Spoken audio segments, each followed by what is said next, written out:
রোজার ওজন কয় কেজি বলেন দেখি, হজের ওজন কয় মন বলেন দেখি, আর এটার রং কি তাই করলে বলেন দেখি। দুনিয়া দেখা যায় না, ধরা যায় না, ছোঁয়া যায় না, মাপা যায় না, তাতে কি কিয়ামতের দিন তো সবই দৃশ্যমান হয়ে যাবে। এমনকি মরণ, দুনিয়া তো মরণ দেখা যায় না। আরে কিভাবে জানি এসে আমার বাপরে নিয়ে যায়, মায়ের নিয়ে যায়, টেরই পাই না। তো কিয়ামতের দিন তো আল্লাহ মরণটা ধরে এনে হাজির করবেন। এরপর জান্নাতি জাহান্নামী উভয় দলকে ডেকে ডেকে বলবেন, এই জান্নাতীরা শোন, খুলুদুল্লাহ মাউত, এই জাহান্নামীরা শোন, খুলুদুল্লাহ মাউত। আল্লাহ মৃত্যুকে নিজে জবাই করে দিয়ে বলবেন, এখন তোরাও জান্নাতে চিরস্থায়ী, আর কোনো মরণ আসবে না, তোরাও জাহান্নামে চিরস্থায়ী, আর কোনো মৌত আসবে না। তো কিয়ামতের দিন সব নগদেই দেখা যাবে। দুনিয়ার বুকে অনেক কিছু দেখা যায় না পরীক্ষার কারণে, তাই বলে অস্বীকারের কোনো সুযোগ নেই। এখন আমাদেরও যদি মূলনীতি হয় যা দেখি তা মানি, যা দেখি না তা মানি না, তো নাস্তিকদের সঙ্গে আমাদের পার্থক্য থাকবে কোথায়? নাস্তিকরা আল্লাহ মানবে কেন জানেন? দেখি না মানবো কেন? যা দেখবে খালি তাই মানবে, নাউযুবিল্লাহি মিন যালিক। কিন্তু আমাদের মূলনীতি যা দেখি তা মানি, যা দেখি না তাও মানি, আল্লাহ এবং তার রাসূল থেকে যা জেনেছি সবই মানি। দেখা সত্য না, আমার চোখ ভুল করতে পারে, আল্লাহ এবং তার রাসূলের বাণী ভুল হতে পারে না। তো কিয়ামতের দিন মুনাফিকরা বলবে, একটু তাকাও, নূর সংগ্রহ করো। তখন মুমিনরা টিটকারি মারবে তাদেরকে। দুনিয়া আমাদেরকে টিটকারি মারে না, মুনাফিকরা কাফেররা মারে, কিছু বলার থাকে না। কারণ সবল দুর্বলরা টিটকারি মারতে পারে, দুর্বলের বলার কিছু থাকে না। তাখাফুনা আন ইয়াতাখাত্তাফাকুমুন নাস, আল্লাহ কোরআনে বলেন, মুমিনরা তোমরা মক্কায় এমন দুর্বল ছিলা, তোমাদের হৃদয়ে ভয় করতো কখন জানি মানুষ তোমাদেরকে ছো মেরে নিয়ে যায়। পাখি যেমন মা ছো মেরে নিয়ে যায়, তোমরা এমন ভয়ে থাকতে কখন জানি ছো মেরে নিয়ে যায়। এখন আমাদের অবস্থা এমন না, বাংলাদেশের শ্রেষ্ঠ শ্রেষ্ঠ আলেমদেরকে কোটি কোটি মানুষের নজরের সামনে ছো মেরে নিয়ে যায়, কিছুই বলার থাকে না, শুধুমাত্র ফেলফাল করে তাকিয়ে থাকা ছাড়া। তো মুমিনরা টিটকারি মেরে বলবে, ইরজিউ ওয়ারাকুম, ভাগ ভাগ, পিছনে যা, ফালতামিসু নূরা, পিছনে গিয়ে নূর খোঁজ, তোদেরকে দেওয়ার মতো কোনো নূর আমাদের কাছে না। তখন ফাদুরিবা বাইনাহুম বিসুরিন লাহু বাব, আল্লাহ তাআলা গায়বী ভাবে তাদের মধ্যে একটা দেয়াল কায়েম করে দিবেন, ফটক কায়েম করে দিবেন, যার দরজাও থাকবে। বাতিনুহু ফীহির রাহমাহ, যার ভেতরের অংশ খালি রহমত আর রহমত আর রহমত, যেখানে মুমিনরা, ওয়া যাহিরুহু মিন কিবালিহিল আযাব, আর এই পাশে খালি আযাব আর আযাব আর আযাব, এক পাশে রহমত আর এক পাশে আযাব আর গজব। তো এখন আরাফের মধ্যে যারা থাকবে এদের হালত এমন হবে, এদের কাছে নূর থাকবে না যে নূর দিয়ে তারা পথ চলবে। অবশেষে আল্লাহ তাআলা তাদেরকে নূর দান করবেন, সেই নূর দিয়ে তারা অতিক্রম করে যাবে। তো মুমিনের মধ্যে আল্লাহ এমন নূর দেন যে নূর জাহান্নামের আগুনকে পর্যন্ত নিভিয়ে দিতে পারে। দেখেন না, আল্লাহ তাআলা চোখের এক ফোঁটা পানির মধ্যে এমন নূর রেখেছেন যে জাহান্নামের মধ্যে 7 সমুদ্রের 7 দরিয়ার পানি ঢেলে দিলেও আগুন নেভা দূরের কথা, আগুন একটু কমবেও না। আল্লাহর ভয়ে যদি 2টা ফোঁটা পানি ঝরাতে পারেন, আল্লাহ তাতে এমন নূর পয়দা করে দিবেন, জাহান্নামের আগুন আর টিকতেই পারবে না।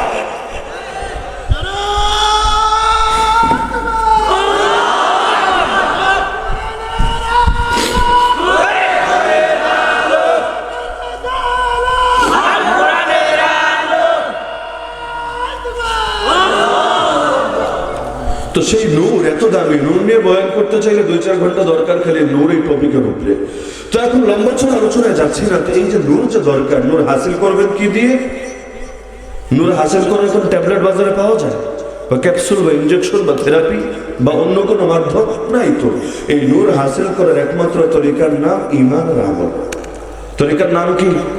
নাম কি? ইন্নাল্লাযীনা আমানু ওয়া আমিলুস সালিহাত, যারা ঈমান আনবে আর নেক আমল করবে, কানাত লাহুম জান্নাতুল ফিরদাউসি নুজুলা, তাদের জন্য জান্নাতে ফিরদাউসি হবে মেহমানখানা। তো এখন সেই ঈমান আর আমলের নূর যদি হাসিল করতে চাই, একটা কাজ করা লাগবে, সারা জীবন ধরে নফস আর শয়তানের সঙ্গে যুদ্ধ চালিয়ে যেতে হবে মরণ পর্যন্ত। এই নফস জীবনে আপনারা ভালো হতে দিতে চাইবে না। ওমা উবাররিউ নাফসি ইন্নান নাফসা লাআম্মারাতুন বিসসু, শয়তানি করতে গেলে নফস খালি মজা সৃষ্টি করবে, আর নেক আমলে খালি বিরক্তি আর বিরক্তি সৃষ্টি করবে। যে শীতের দিন ফজরের নামাজ পড়তে কেমন লাগে, আর তাহাজ্জুদ যদি বলি তো আরো কষ্টকর, কিন্তু ঘুমায় থাকতে তো মজাই লাগে।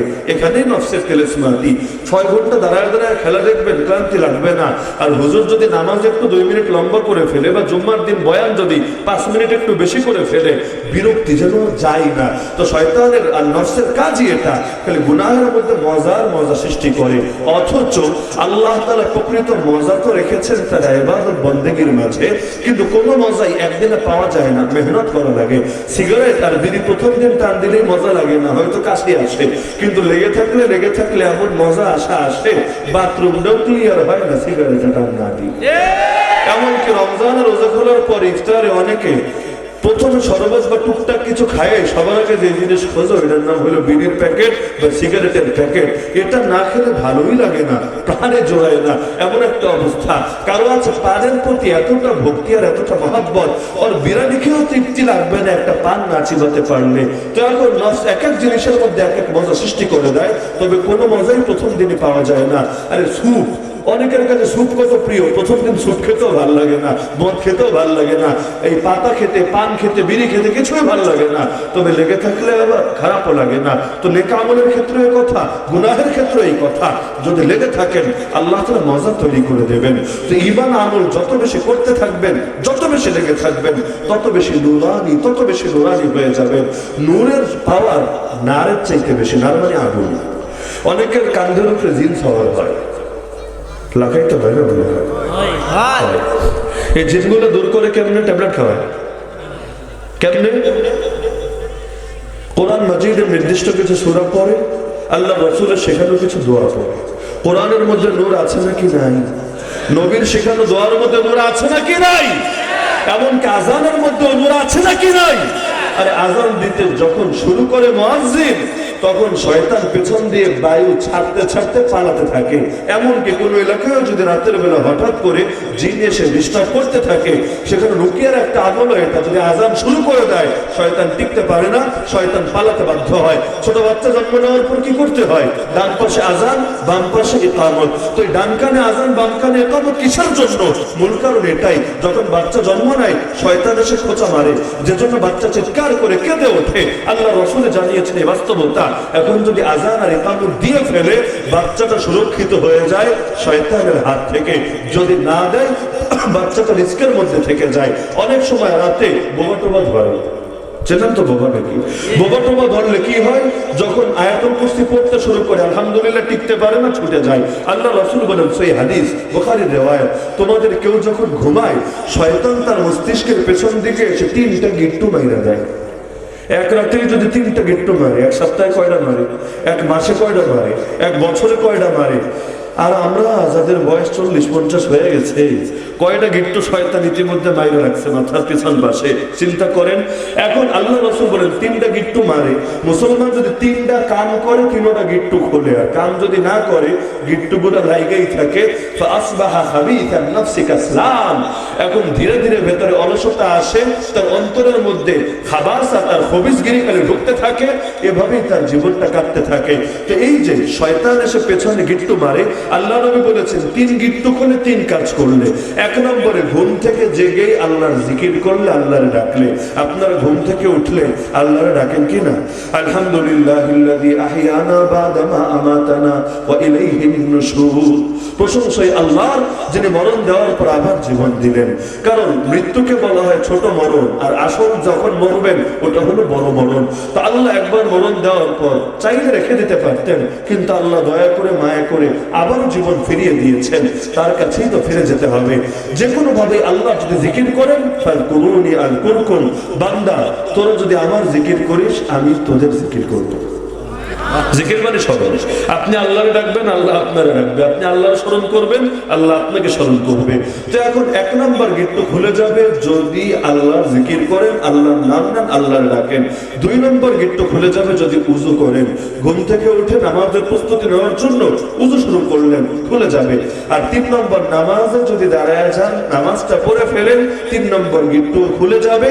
এখন আল্লাহ তাআলা আপনার ভেতরে আলাদা একটা প্রাণবন্ততা, রিফ্রেশনেস, উদ্যম তৈরি করে দিবেন।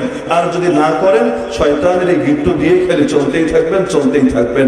শয়তানের শক্তি যদি দুর্বল হয়, মানুষের উপর জয়ী হয় কেমনে? বিশ্বাস করেন, যারা ঈমানদার আর নেক আমল করে, শয়তান জয়ী হতে পারে না তাদের উপর। শয়তান জয়ী হয় দুর্বলতার টাইমগুলোকে কেন্দ্র করে। যেমন বাথরুমে গেছেন কিন্তু দোয়াটা পড়েন নাই, আল্লাহর সাহায্য চান নাই, আল্লাহুম্মা ইন্নী আউযু বিকা মিনাল খুবুসি ওয়াল খাবাইস, তার মানে এখন আপনি দুর্বলতার মধ্যে আছেন, প্রোটেকশনের মধ্যে নাই, অ্যান্টিভাইরাস সেটআপ করা নাই। ব্যাস দেখবেন শয়তান এসে আসর করে ফেলেছে। গা থেকে জামা খুলেছেন কিন্তু বিসমিল্লাহ বলে খোলেন নাই, অথবা ঘরে ঢুকেছেন বাইরে থেকে গিয়ে বিসমিল্লাহ বলে ঘরে পা রাখেন নাই, ঘরে ঢুকেন নাই।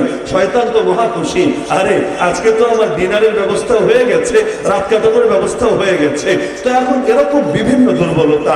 আবার যে ঘরে কোরআন তেলাওয়াত হয় না, বিশেষ করে সূরা বাকারা পড়া হয় না, আবার যারা জামাতে নামাজ পড়ে না, আবার নামাজ মোটেও পড়ে না, এগুলো হলো দুর্বলতা।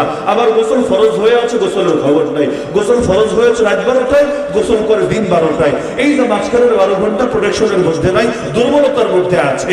এই দুর্বলতার কাজে লাগায়া আরেকটা হলো হাই যখন দেয়, হাই বোঝেন, হঠাৎ করে মুখ হা করে না মানুষ, ওই যে ক্লান্তি ভাবটা দূর করার জন্য হাই, অনেক সময় নামাজের মধ্যেও হাই দেয়। আল্লাহ নবী সাল্লাল্লাহু আলাইহি ওয়াসাল্লাম কি বলেছেন?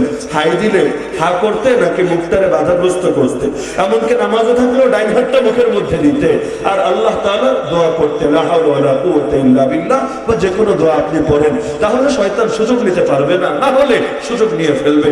অথবা প্রচন্ড রাগান্বিত হয় মানুষ, কিছু লোকের রাগ বেশি, হঠাৎ টেম্পারেচার হট হয়ে যায়, আচ্ছা নাকি? এমন লোক আছে রমজানের দিন বিকালবেলা যদি জিজ্ঞেস করেন, চাচা কেমন আছে, তুই কি রোজা রাখিস নাই নাকি, ফালতু কথা বলছিস, এসে এমনি মেজাজ মেজাজ গরম আছে, ভাগ এখান থেকে, বলে নাকি বলে না? এই যখন মানুষ রাগান্বিত হয়, তখন শয়তান এসে আসর করতে পারে। এগুলো হলো দুর্বলতার টাইম। আর যদি আপনি সবল থাকেন, শয়তান কি রে ভাই, শয়তান আর আব্বাস যদি এসে হাজির হয় 14 গোষ্ঠীরে দিয়া, তবুও আপনার একটা পশম ছুঁতে পারবে। শয়তানের শক্তি বেশি না রহমানের শক্তি বেশি? তো এখন শয়তান ছাড়াই কেমনে? শয়তান ছাড়াই যখন এরকম কোন শক্তিশালী রূহের অধিকারী ব্যক্তি রবের দেওয়া কোন আয়াত বা রাসূলের সেখানে দোয়াগুলো পড়তে থাকে, এই নূর শয়তানের নারকে নিভিয়ে ফেলে। নূর মানে আলো, আর নার হলো আগুন। নূরের পাওয়ার বেশি নারের চাইতে। নার নূরকে নিভাতে পারে না, নূর নারকে নিভাতে পারে। বুঝলেন নাকি? তো এটি আলোচনা করতে গেলে আবার বেশি তাত্ত্বিক আর জটিল আলোচনার অবতারণা হবে। পরে বলবেন হুজুর কি বলছে না বলছে, ঊর্ধ্ব জগতের কথাবার্তা মাথায় ধরে না, তো এই হুজুরের কথা শোনার দরকার নাই। এখানে সহজ সাদামাটা কথাই বলছে, দুনিয়ার মধ্যে ঈমান আমল যত বাড়াবে, নূর তত বাড়বে। এই নূরই জাহান্নামের আগুনকে, জাহান্নামের নারকে নিভিয়ে ফেলবে। আর যদি এটা হাতছাড়া করে ফেলেন, সিরাতে মুস্তাকিম থেকে বিচ্যুত হয়ে যান, পারবেন না পুল সিরাত অতিক্রম করে জান্নাতে যেতে। সুতরাং দুনিয়াতে মুজাহাদা একটু করাই লাগবে। সুদ খাওয়া লাগবে না ছাড়া লাগবে? টেলিভিশন দেখা লাগবে না দেখা থেকে নিজের বিরত রাখতে হবে? সামনে দিয়ে সুন্দরী একটা হেঁটে গেলেই ফেলফাল করে তাকিয়ে থাকতে হবে না নজরকে হেফাজত করতে হবে? সব ক্ষেত্রেই যদি এভাবে নিজেকে বিরত রাখতে পারেন, ধীরে ধীরে আপনার নূর পাওয়ারফুল হবে, এত বেশি পাওয়ারফুল জাহান্নামের নারকে পর্যন্ত নিভিয়ে দিবে। না হলে খেলা উল্টে যাবে, সেই নারী আপনার পুরো ছাই করে দিবে। এক লোকের ব্যাপারে রাসূলকে বলা হলো, তো ঘুমায়, ফজর নামাজ পড়ে না। আল্লাহ রাসূল বললেন, যাকা রাজুলুন বালা শাইতানু ফি উযুনি, ও হলো এমন একটা লোক যার কানের মধ্যে শয়তানের পেশাব করছে। এখন শয়তানের পেশাব করার কি অর্থ আল্লাহ ভালো জানে। রাসূল বলেছেন আমরা ঈমান রাখি এই বাক্যের উপরে। কারণ শয়তানকে জিপার খুলে দিয়ে বাস্তবে এখানে তার মেশিন সেট করে দিয়ে করে পেশাব ছেড়ে দেয়, নাকি এটা রূপকর্থে কোনো পেশাব, এটা আল্লাহ ভালো জানে। তবে নবী বলেছেন, যে ব্যক্তি ফজর না পড়ে ঘুমায় থাকে, আর কানের মধ্যে কে হিসু করে, ছোট বাচ্চা এটাকে শয়তান। তো শয়তানের হিসু যার কান দিয়ে ঢুকছে, আবার হাই যদি দেয় আর মুখে কোনো হাতও না দেয়, দোয়া না পড়ে, মুখের মধ্যে হিসু করে, তো শয়তান যদি সব লাইনে হার লাইনে গেলে হিসু করতেই থাকে, শয়তানের হিসুর ঠেলাই তো ঈমান আমল এমনি ভেসে যাবে। সুতরাং শয়তান থেকে নিজেকে হেফাজত করতে হবে, নফসের বিরুদ্ধে আমরণ জিহাদ চালিয়ে যেতে হবেই হবে। পারবেন ইনশাআল্লাহ? তাহলে ধীরে ধীরে নিজেও নুরানি হবে, ফ্যামিলিও নুরানি হবে, সমাজ নুরানি হবে। আর নুরানি হলে আসমান আর জমিনের বরকতে সব কয়টা দরজা খুলে যাবে, আযাব গজব আল্লাহ উঠায় নেবেন। তখন রাজনীতি অর্থনীতি কোনো লাইনে কোনো পেরেশানি আসবে না। বরকতের মালিক আল্লাহ। সুদি কারবারের মহাজনদের হাতে কোনো বরকত নাই। বরকত দিতে পারে একজন, কে তিনি?